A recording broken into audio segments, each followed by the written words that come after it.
Ya, pemirsa, seperti yang sudah diprediksi banyak pihak, pencalonan Gibran Rakabuming Raka sebagai cawapres Prabowo Subianto bakal menimbulkan gempa politik. Pasca pengumuman Koalisi Indonesia Maju Minggu malam, lini masa di media sosial riuh menanggapi majunya anak sulung Presiden Jokowi di Pilpres 2024. Lalu apa strategi tiga poros Koalisi Pilpres 2024? Benarkah faktor Gibran menggerus suara Ganjar Pranowo? Kita akan membahasnya bersama dengan narasumber di studio. Sudah bersama saya senior analis Drone Emprit, Yan Kurniawan. Pak Yan, selamat malam. Selamat siang Mas Reno. Terima kasih sudah hadir di studio Metro TV. Dan di luar studio juga ada Ketua DPP Partai Amanat Nasional Saleh Partaunan Daulay dan juga Ketua Majelis Pertimbangan P3 Romahur Muzi. Selamat malam Pak Saleh, Gus Romi, apa kabar? Selamat malam, Assalamualaikum warahmatullahi wabarakatuh. Baik, saya mungkin akan ke Pak Yan terlebih dahulu, karena dari hasil yang kami dapat, Pak Yan, dari Drone Emprit, kita bisa melihat di situ, bisa sambil ditampilkan teman-teman mungkin hasil dari Drone Emprit. Untuk sentimen dulu ya, yang kita akan bahas ada dari dua media, ada media online dan juga media sosial. Nah ini adalah hasilnya, Pak Yan, bisa sambil kita ulas ini bagaimana ini, ternyata untuk di media sosial cenderung lebih banyak untuk yang negatifnya ya ketimbang yang di media online, ternyata lebih banyak positifnya. Bagaimana Pak Yan penjelasannya? Jadi gini, untuk di media online itu banyak berita positif, tapi positifnya bersifat deskriptif. Maksudnya deskriptif itu memberitakan terkait adanya pencawapresan Gibran, kurang lebih seperti itu. Terus negatifnya itu terkait dengan hasil dari lembaga survei bahwa Gibran nanti itu ada masalah kalau misalkan ditetapkan jadi cawapres. Nah, yang menarik itu adalah di media sosial. Media sosial itu negatifnya itu 44% ya, 44%. Ini walaupun positifnya juga 41%, nanti kita lihat sumber dari negatifnya itu. Itu yang menurut kami itu baru ditemukan ya di media sosial gitu. Pak, ini kan kalau kita melihat angka ya 44 versus 41 untuk yang negatif dan positif untuk di media sosial. Apakah ini artinya mengindikasikan bahwa masing-masing kubu, kita tidak tahu, nanti mungkin Pak Yan bisa menjelaskan, ini sedang mencoba untuk war di media sosial untuk menciptakan stigma negatif, menciptakan stigma positif? Iya, memang sudah mulai seperti itu. Ya. Jadi gini, kalau terkait dengan publik kaget itu sebenarnya munculnya di tanggal 16 Oktober. Itu ketika putusan MK. Betul. Ya, kalau teman-teman ingat ya di tanggal 16 itu trending topik kami muak itu cukup besar itu dan panjang gitu. Yaitu terkait dengan kekecewaan publik adanya cawapres yang bisa berangkat dari anak muda gitu ya, dan dia ternyata bisa maju seperti itu. Dalam hal ini orang udah tahu nih, bukan masalah mudanya tapi orientasinya pasti untuk mencalonkan atau meloloskan Gibran sebagai wakil presiden gitu ya, calon wakil presiden gitu. Makanya hashtag dari kami muak itu cukup tinggi gitu ya di tanggal 16 Oktober. Nah, di putusan MK ya itu ya. Putusan MK itu gitu. Terus selanjutnya adalah ketika Golkar, Partai Golkar menetapkan dari Partai Golkar bahwa Mas Gibran lah nanti akan jadi cawapresnya gitu. Publik sebenarnya nggak kaget lagi. Cuma yang menarik adalah karena sudah diduga dari tanggal 16 itu tanggal 16 itu gitu. Tapi yang menariknya adalah nanti saya unjuk di social network analysis itu ada 4 klaster yang muncul. 3-nya itu negatif, 1-nya itu positif. Itu gitu. yang untuk yang di media sosial. Media ya? sosial. Oke, teman-teman bisa tolong dibantu untuk tayangan visual dari SNA. Nanti juga sambil dikomentari. Nah, ini dia. Peta medsos pencawapresan Gibran. Ini yang Anda maksud Pak Yan? Ya, ini. Bisa dijelaskan ini? Jadi gini, di peta medsos ya, kami ngambilnya di Twitter, sekarang X namanya. Kenapa Twitter atau X? Karena memang kanal Twitter itu kanal yang berisi banget tokoh-tokoh politik di sana gitu. Nah, yang menarik adalah muncul 4 klaster, yaitu klaster pro Ganjar gitu. Ini bukan klasternya partai PDIP, tapi klasternya pro Ganjar gitu. Terus kedua klasternya Prabowo gitu. Terus ketiga klaster akun media. Terus keempat adalah klasternya Paul Anies gitu. Nah, klaster pro Ganjar dan Gibran ini gitu ya, Prabowo ini dulunya adalah satu klaster. Ya, dulu contoh misalkan gini, di sana itu ada yang namanya akun Husnul Khotimah. Dulu di akun ini adalah akun diehardnya Pak Jokowi. Sekarang tanda kutip menyerang balik ke Pak Jokowi begitu. Terus juga ada beberapa akun yang lain gitu, ya, yang Gus Raharjo gitu, ya, kurang lebih juga seperti itu. Nah, di klasternya media, ya, klaster media adalah berisi dari akun-akun media. Ya, seperti Tempo, @glora.co, terus @oposisi cerdas gitu. Nah, di klasternya media, akun @tempo ini paling banyak di-retweet oleh publik. Begitu. Baik. Dan berisi frame negatif terhadap pencawapresan dari Mas Gibran tersebut. Artinya publik tertarik nih untuk men-share berita negatif, ya, yang ditulis oleh Tempo. Share itu dalam artian bisa dimaknai mereka setuju dengan pemberitaan itu atau bagaimana? Mereka setuju dengan pemberitaan negatif tersebut. Gitu. Baik, saya ingin ke Pak Saleh terlebih dahulu. Karena ini mendapatkan suatu hal yang berbeda ya. Kalau kemarin beberapa waktu lalu saya juga sempat berdialog dengan Pak Edi Suparno mengatakan pemilihan Gibran ini lebih kepada faktor ingin menghadirkan figur atau representasi Pak Jokowi untuk menanamkan simbol keberlanjutan dan tentunya mengharapkan elektoral. Tetapi ketika mengharapkan dongkrakan elektoral dari figur Jokowi, dari representasi Jokowi melalui anaknya ini, ternyata trennya negatif. Pak Saleh bagaimana responnya? Ya, pertama begini, ini kan deklarasi baru tadi malam. Ya, artinya baru hitungan jam. Jadi karena baru hitungan jam, kemudian langsung diukur begitu. Nah, saya kira belum bisa menghasilkan data yang valid. Nah, kita butuh waktu dulu. Ya, butuh waktu untuk memberitahu kepada masyarakat, kepada publik terkait dengan penunjukan Gibran sebagai wakil presidennya. Dan nanti mungkin setelah beberapa hari ke depan, baru kita coba misalnya melakukan koordinasi dan perubahan. Nah, bisa jadi mungkin akan ada perubahan-perubahan dari aspek perspektif masyarakat dalam melihat pencawapresan Gibran ini. Itu yang pertama. Yang kedua, dari sisi tim pemenangan yang ada di kubu Prabowo ini itu kan belum juga bekerja. Artinya kita kemarin kan belum final untuk mengatakan dan mendeklarasikan bahwa calon kita adalah Pak Gibran. Nah, karena itu kemarin kita belum sempat melakukan katakanlah aksi besar-besaran untuk melakukan kampanye dan melakukan sosialisasi terkait dengan manfaat. Nah, kalau itu dilakukan, tentu ini akan membawa dampak positif juga bagi perubahan sikap pemilih, perspektif pemilih terkait dengan pencawapresan Gibran. Kemudian yang ketiga, dari sisi partai politik ini juga belum bekerja. Artinya partai-partai yang ada di politik Indonesia ini belum secara keseluruhan mengkampanyekan Gibran.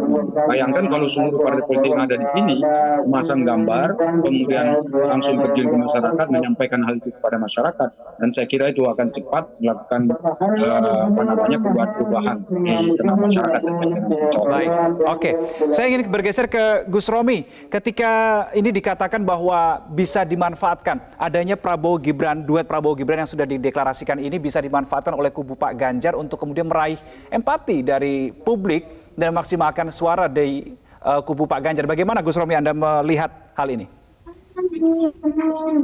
Ya, pada dasarnya kami tidak sedang memanfaatkan pencalonan Mas Gibran yang reaksi negatif dari publik.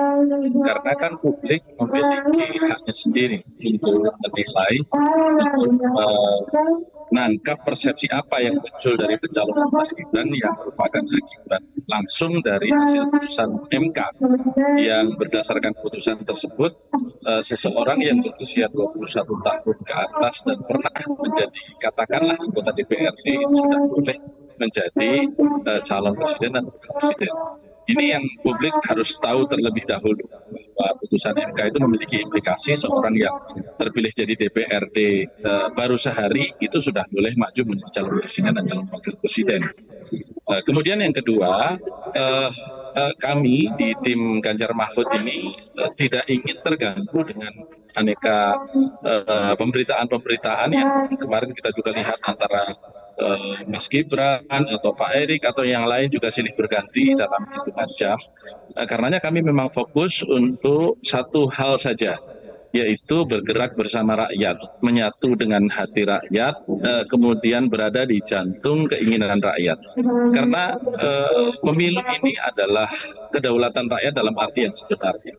Meskipun politik itu adalah citra, dan citra itu dibangun karena persepsi, dan persepsi itu sesuatu yang imajinatif, tetapi tergambar di dalam benak sanubari masing-masing pemilih. Kita juga tahu persis bahwa masyarakat kita memiliki hati nurani di dalam menentukan pilihannya sendiri. Karenanya memang satu-satunya di tim kami yang sekarang fokus adalah kita bergerak bersama rakyat, berada di dalam jantung hati nurani dan kepentingan rakyat, itu saja.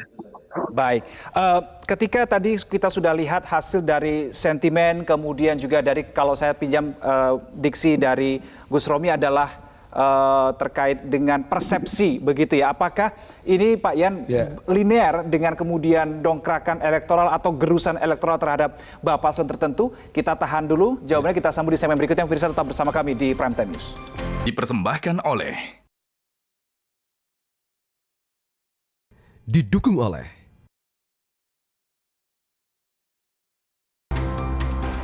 Pemirsa, kami lanjutkan diskusi pada malam hari ini. Saya masih bersama dengan Pak Yan di studio, dan juga di luar studio ada Pak Saleh dan juga Gus Romi. Saya mungkin ke Pak Yan terlebih dahulu. Ketika tadi ada hasil dari Drone Emprit terkait dengan sentimen, kemudian tadi Gus Romi menyinggung soal persepsi publik begitu. Apakah peristiwa 1 minggu terakhir ini menimbulkan suatu sentimen atau sebuah persepsi? Apakah ini akan linear dengan dongkrakan elektoral atau mungkin gerusan elektoral bagi baca pres tertentu?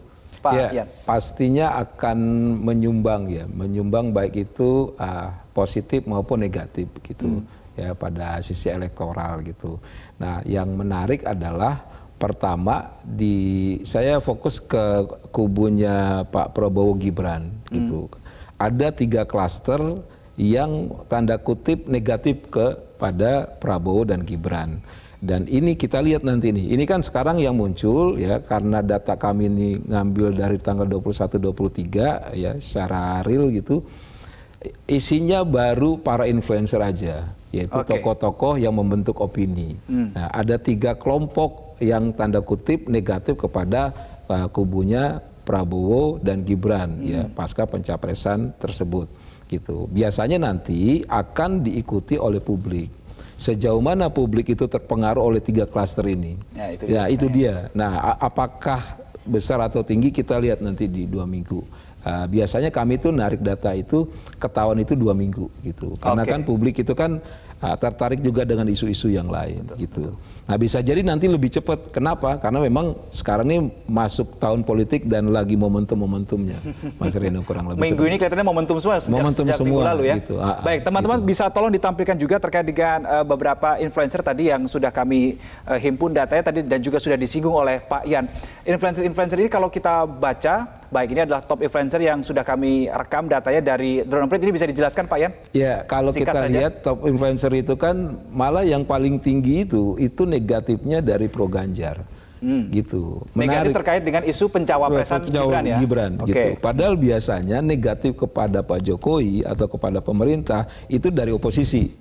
Gitu. Atau dari kubunya tanda kutip Amin begitu. Ya, kalau sekarang nggak dari pro Ganjar. Gitu. Artinya apa? Yang betul-betul reaktif terhadap munculnya fenomena Prabowo Gibran ini adalah dari kubunya pro Ganjar, bukan dari Amin. Oke, gitu. Itu yang terbaca di data ya? Itu terbaca di data. Saya coba pastikan konfirmasi ke Gus Romi. Meskipun yang di permukaan, di panggung depan ditampilkan adalah ketenangan oleh kubu Pak Ganjar ketika ada pencawapresan Mas Gibran ini, betulkah sebetulnya di dalam, di belakang yang tidak terlihat oleh publik ini sebetulnya juga sedang terjadi gempa politik di internal kubu Pak Ganjar, Gus Romi? Jujur saja deh malam ini. Ya, saya tidak perlu harus menutup-nutupi apapun yang terjadi karena kan Twitter atau cuitan itu kan asli dari yang memiliki akun. Kalau kemudian ada kekecewaan yang di situ timbul dan itu juga kami monitor banyak muncul di WhatsApp group, itu sebenarnya karena rasa cinta mereka kepada Pak Jokowi dan tentu harapan bahwa sebelumnya mereka berharap Pak Jokowi sebagai kader partai juga tetap tegak lurus dengan keputusan partai. Ternyata ketika Pak Jokowi kemudian hari ini, seperti kemarin beliau diwawancara langsung setelah Hari Santri ya di Surabaya, beliau kan mengatakan, Pak dukung siapa Pak? Dukung semua, dukung semua. Kan bukan kalimat itu sebenarnya yang diharapkan. Meskipun Pak Puan juga mengatakan ya bagus itu Pak Jokowi menunjukkan kenegarawanan. Harapannya kan memberi dukungan kepada calon partai. Tapi ketika Pak Jokowi netral saja ketika menyampaikan dukung semua, wajar kalau kemudian rekan-rekan di partainya Pak Jokowi juga kecewa. Tetapi apapun itu, seperti misalnya narasi-narasi jangan tangisi Gibran, misalnya begitu, itu muncul ya di dalam beberapa WhatsApp group. Itu hal yang saya kira manusiawi saja. Tetapi seluruh komponen di dalam pemenangan Mas Ganjar dan Pak Mahfud ini kan kembali lagi hanya kalaupun terganggu dengan isu pencalonan ini tidak lebih dari beberapa jam saja, karena kemudian kembali kepada proses pemenangan yang sejati, yaitu kembali ke akar rumput. Karena disitulah kekuatan Mas Ganjar dan Pak Mahfud. Gus Romi, ketika nama Gibran ini menjadi bacawa pres dari Pak Prabowo, apakah kubu Pak Ganjar ini takut tergerus, ada ketakutan, ada bahwa suaranya akan tergerus karena secara simbol ternyata posisi Pak Jokowi ada di Pak Prabowo? Tidak, karena kan memang sudah kita prediksikan dari sejak awal munculnya kaos minggu yang lalu, kemudian sahkannya putusan Mahkamah Konstitusi yang memungkinkan Mas Gibran berangkat, tanda-tanda deklarasi dan konsolidasi relawan yang bertubi-tubi, itu kan sebenarnya bagi seorang politisi merupakan tanda-tanda atau hilalnya itu sudah kelihatan dari awal. Sinyal, begitu ya, jadi Gus, tidak ada kekagetan. Sekarang tinggal bagaimana kita mampu untuk bukan hanya sekedar menjaga basis, tetapi juga mengembangkan. Karena dari dulu Jawa Tengah itu memang harus kita akui kandang banteng. Ketika Partai Demokrat menang pun di tahun 2009, di situ tetap yang menang adalah PDI Perjuangan. Sehingga saya kira dengan komando tegak lurus di PDI Perjuangan ini akan tetap utuh. Nah, tinggal bagaimana kita mengembangkan daerah-daerah lain, terutama justru Jawa Barat, Banten, ya beberapa daerah di Sumatera seperti Sumatera Selatan dan daerahnya Bung Saleh ini di Sumatera Utara. Itu kan battleground juga kalau kita bicara 10 besar provinsi dengan pemilih terbanyak. Baik. Saya bergeser ke Pak Saleh ketika ada optimisme yang muncul bahwa Prabowo dan Gibran berduet, ada representasi Pak Jokowi di situ, ada optimisme muncul, elektoral Pak Prabowo akan terdongkrak. Tetapi di sisi lain ada sentimen negatif yang muncul juga dari publik. Bagaimana kemudian kubu Pak Ganjar merespon realita ini? Ya, pertama tentu kita juga harus tenang ya menghadapi situasi kondisi politik apapun. Yang pertama yang perlu kami tegaskan adalah bahwa kubu Prabowo ini menginginkan agar pemilu kita ini akan berjalan damai, tenang, tertib. Karena kita akan berharap bahwa pelaksanaan pemilu itu akan terlaksana dengan jujur, adil, bermartabat. Ini penting sekali. Nah, karena itu dari kubu Pak Prabowo tentu dengan reaksi-reaksi tadi, respon-respon yang muncul di masyarakat, baik yang disampaikan melalui survei ataupun media, itu harus ditanggapi dengan sangat baik dan harus tetap bijaksana. Nah, karena itulah maka dari kubu Prabowo sebetulnya kami juga punya data-data ini, bahkan real time ada, ya itu yang dievaluasi setidaknya 1 kali dalam 1 jam. Jadi apa yang ada di media sosial, kemudian apa yang ditanggapi oleh para pengamat di media-media mainstream misalnya, itu selalu kita baca dan ada laporannya kepada tim. Nah, karena itu kita juga punya data-data ini yang setidaknya ini akan kita jadikan sebagai bahan evaluasi untuk katakanlah menutupi kekurangan-kekurangan yang ada. Nah, kalau misalnya katakan ada respon yang tidak baik atau kurang menyenangkan dari apa yang ada selama ini atau sejauh ini, ya tentu kita berharap itu akan bisa kita tangani secara baik dalam waktu yang tidak terlalu lama.